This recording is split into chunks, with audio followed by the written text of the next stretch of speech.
Hello and welcome. He's considered one of the most level-headed of Hollywood's rising stars, with interests and accomplishments that go way beyond acting to include professional sports and stockbroking. This week on One on One, meet actor and philanthropist Brian J. White.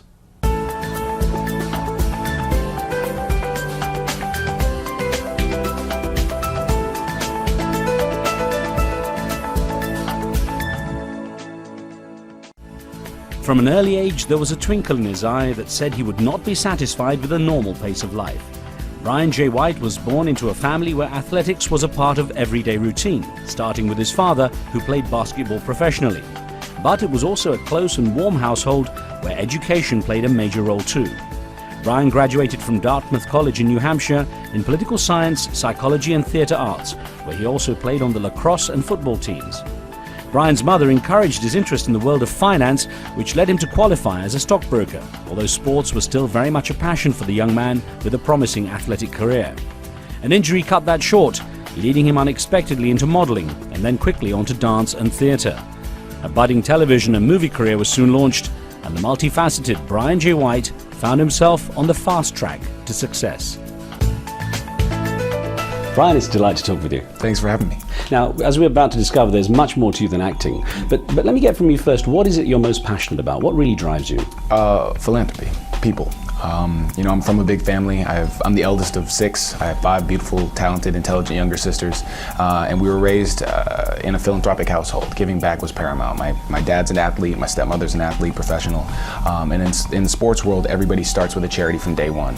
So I think what really lights me up, what really turns me on is, I've climbed a few ladders up the ladder of success. I'm turning around and trying to pull younger people especially up with me and give them the knowledge that I have. I'll ask you more about that and your family. It's a very interesting story. But let me also get from you how you find television acting compared with movies, because you do both and you're shifting a lot into movies now. It can be very disparate, but I've been very blessed to work on several top-notch TV shows, currently Men of a Certain Age, and it feels similar, very similar to a film, except it's a shorter shooting schedule. And the biggest difference with TV and film is you play the same character in a TV show for an extended period of time, whereas a film you get to fully explore that character over anywhere from 2 to 6 months and then move on. But on shows like Men of a Certain Age and The Shield, they do that type of film work, so it's been a real blessing.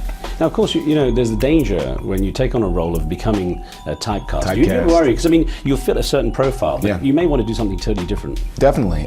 That's what being an artist is, exploring your boundaries, trying new things, challenging yourself. So I like doing light characters, dark characters, comedic characters, dramatic characters, really trying to challenge myself and try to avoid those traps and those pigeonholes. You're also someone I know who's very keen to take on roles that have a socially significant message as well. And I wonder, do you find Hollywood really writes those kind of roles? No, not very often. You have to seek them out. You have to stand on your principles. You have to maintain your own personal integrity to attract and find those kind of roles.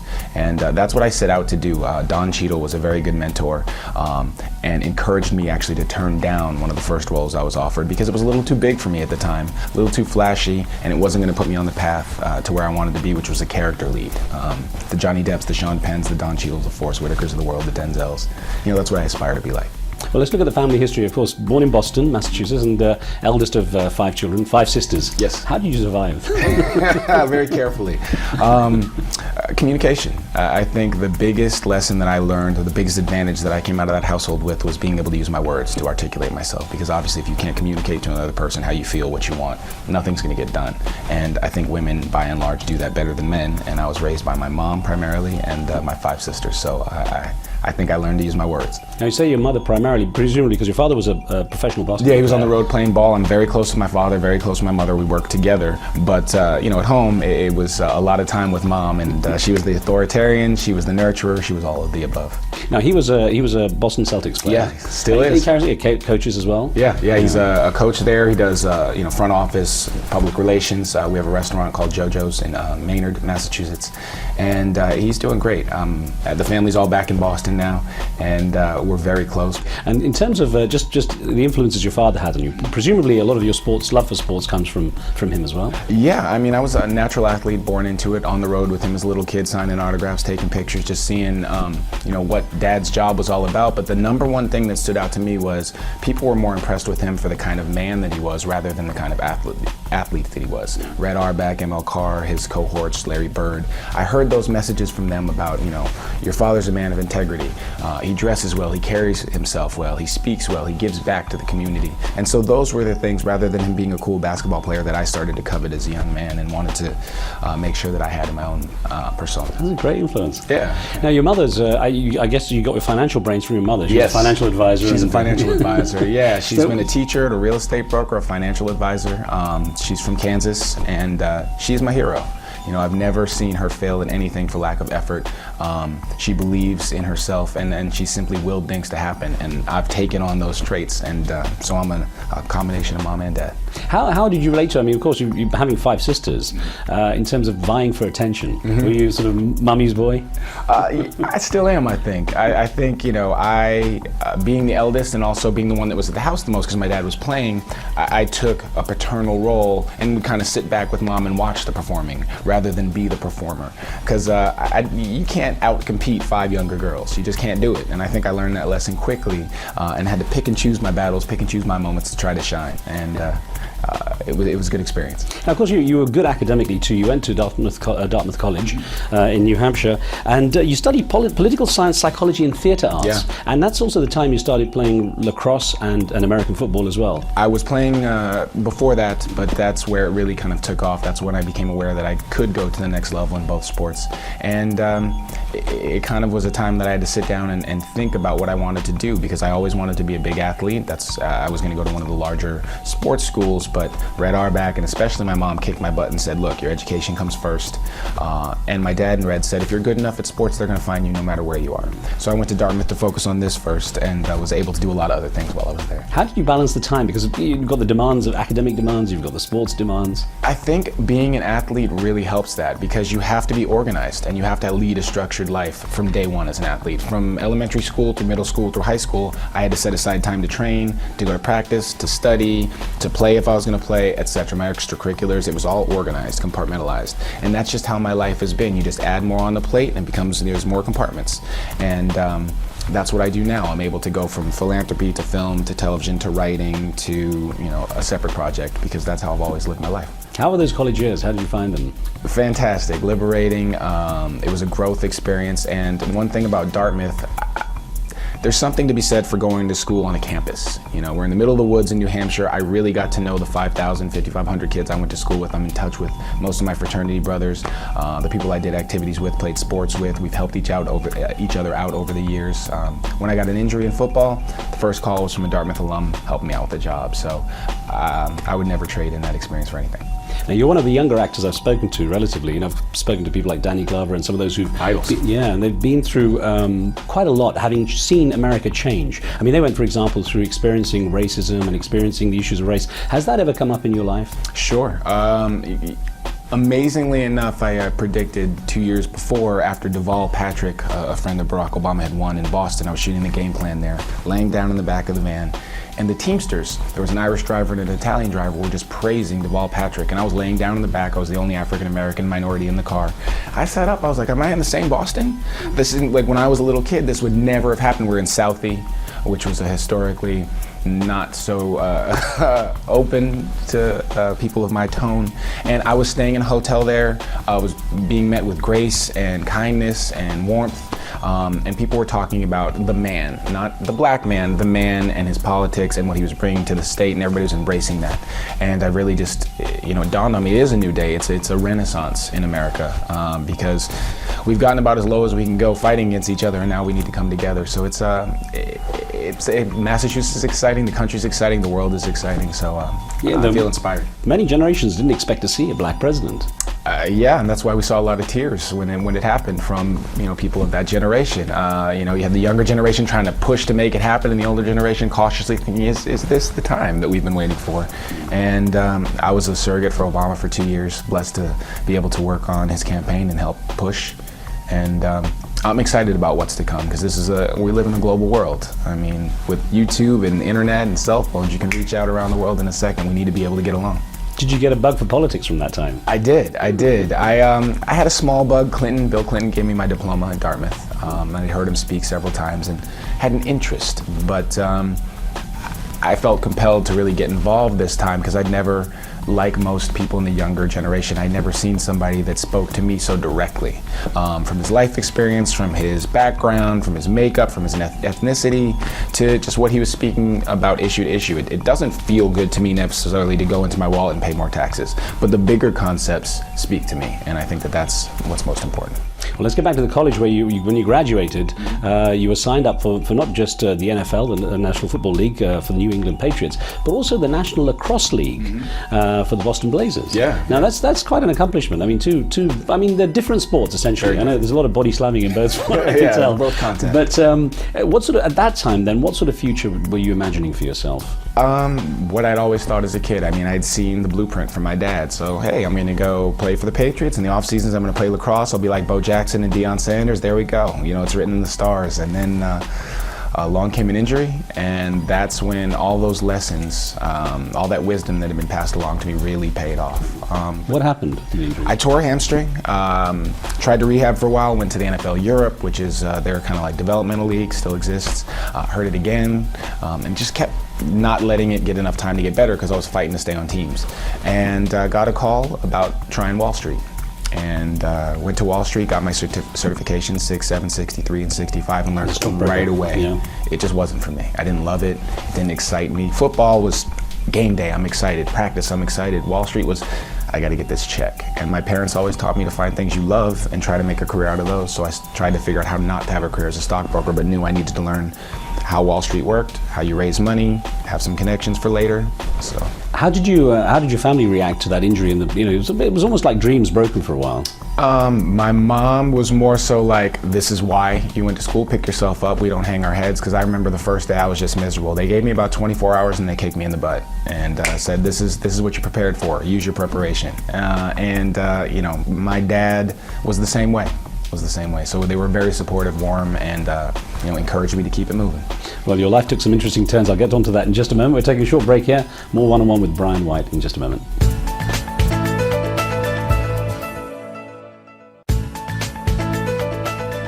Welcome back. You're watching One-on-One. We're speaking with American actor and activist Brian J. White.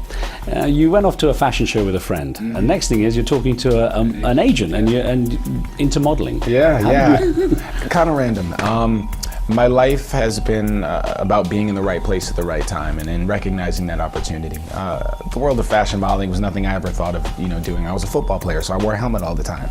My coaches would make fun of, called me babyface, and because I could never grow scruff or stuff like that, and was in the right place at the right time, met a fashion agent. They said, hey, come audition for this fashion show. I did. I got the fashion show. All of a sudden I had an agent and was doing, shooting pictures for magazines. And that was my foray into the world of, entertainment. I had been dancing. I had been interested in ballet because of football. I had started in college, started a dance company when I got out. So I was around commercials, print shoots, and the like a lot. And it started to call to me slowly, and then once I was in the industry. How did your sisters react? They all 5 of my younger sisters have been models at one point or another in their younger life, but they never really took it seriously. It was always a hobby, so they really razzed me about it. So I was the one wearing makeup at that point in the family, and it was a little awkward, but it turned out all right. So what were the first steps into acting from the modeling? I did a commercial. It was for TJ Maxx. I played an aerobics instructor, and that's how I got my SAG card. I had taken my dancers down to a commercial so they could audition, and the casting director said, hey, we like your look, kind of like the modeling. Can you just give it a shot? And I gave it a shot. They cast me. All of a sudden, I had a SAG card. So I had to learn what was SAG for, what was it about. One thing kind of led to another, and I was able to use that SAG card again on a television show called Moesha. Yeah, in 2000. Now, in terms of what you were doing in between also to make a living, were you still doing stockbroking? And I was doing a little bit of everything. I still had some brokerage clients that I was commissioning. I had my dance company, so we were doing shows, bar mitzvahs, weddings, commercials, all of the above. I was modeling. That's when I really started writing. So I started writing the scripts that I would later sell when I moved to Hollywood. And at that time, that's pretty much what I was doing for money. And then you got into quite a few of the sort of top-rated shows, the popular TV shows. The first one was The Shield. Right. In terms of things rolling from there, did you find it just got easier once you got the parts? Is it that kind of growth, or? Yes and no.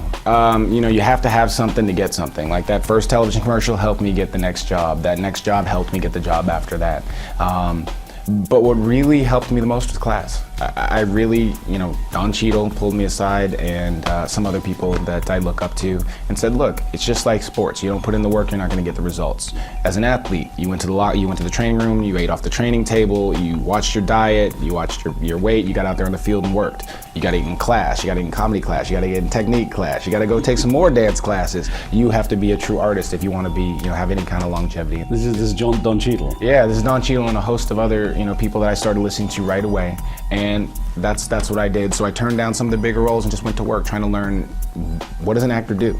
What skills do they need to have? Did Don Cheadle try to teach you his London accent, get you talking like this? No, he didn't go that far with it. He's a family friend, so it was just some beginner's advice to me, and it stuck with me. So he's one of your mentors. Who else mentored you? Michael Chiklis is a huge mentor. On The Shield, that's really where I really learned in practical terms how to act Hollywood style. Michael's from Boston. He really took me under his wing right away and was just open with me. And I remember my first episode had a really heavy scene, and I'm a new kid, and Michael was very gracious and helpful there. And the other person that I really have to give up to is Bernie Mac, and it was for demonstrating how you're supposed to carry yourself at the highest levels of success, because he was the same guy he was 30 years before, had the same staff around him, telling the same stories with them, same relationship. He just didn't change. And a lot of people in Hollywood and entertainment turn it on for the camera. You walk in the room, you see one person, the camera goes on, they're like, hey, that's not Bernie Mac. And comedy doesn't need to be turned on, personality doesn't need to be turned on, grace doesn't need to be turned on. It's just always there, and that's why he's the person he was and is and will be forever. And that's a message that also sticks with me. What's the most challenging thing you've found about the acting world? Everything that isn't acting. I mean, the mechanics. Yeah, we do the acting for free. We get paid for all the other stuff. I think 1% of my job is acting. The rest of it is auditioning, traveling, looking for work. It doesn't sound as glamorous as everyone thinks it is. It's not glamorous at all until the cameras are rolling or it's red carpet day, the premiere night. The rest of it's really, hard work. And any given day, I think 99% of our union's out of work. And, talk about unemployment. But you have been busy, as you said. It was quite early on in your life. You formed that the Funk Phenomenon Urban dance group, which is actually a professional dance theatre and a community sort of support organisation too. Yes, it's a non-profit. We have about 300 students. We're located in Everett, Massachusetts. When I was playing for the Patriots, I partnered with Rhea Briggs Connor. She was a cheerleader, choreographer, and before that, a professional dancer and singer. And she'd just never been able to get back into what she loved to do. And I wanted to help her. I believed in the concept of edutainment, which was educating through entertaining. And I had lots of programs come to school as a kid, and I remember whatever I was feeling, I would see it on the stage and immediately start talking about it with the other kids, and it would get us speaking about our feelings. And we wanted to replicate that process. And you're seeing a positive response to that? Hugely. My sisters are members. Chelsea and Everett are lower income areas. And so we bring in kids that are sometimes at risk, we give them a safe place to be, and we give them artistic programming that elicits dialogue from them. And so we're just trying to shape and change their minds for the positive, give them sounding boards and adults that care and want to talk to them, and then share with them what we love, which is art and especially dance. It's tough. I mean, as you say, if you come from a sort of loving environment and a relatively, affluent background in the sense that you've had comfort, to see kids, obviously are struggling, how do you stay positive? Because it can be quite tough as well emotionally.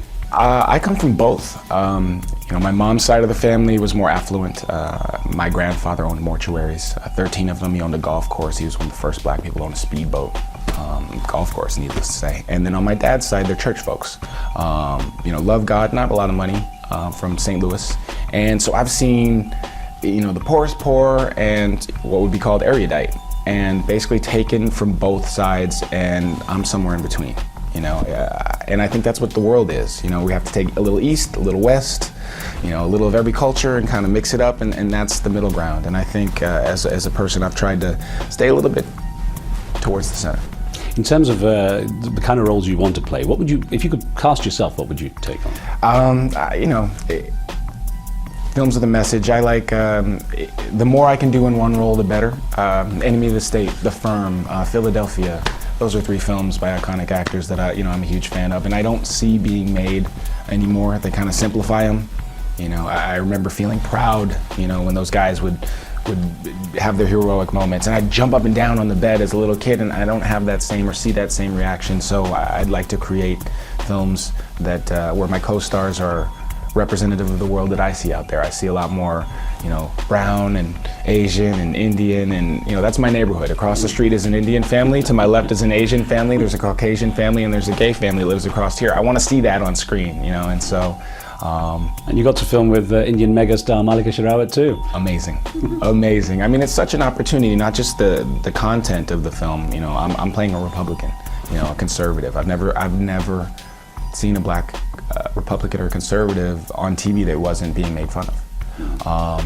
And in Malika's family in the movie, I mean, she's got Loretta Devine and Jerry Bednob as her family and Ruby Dee, and there's arguments inside the family. I think it's very representative of what goes on in the real world and the real conversations that we have. And you can't just neatly put people in categories and compartments. I love it.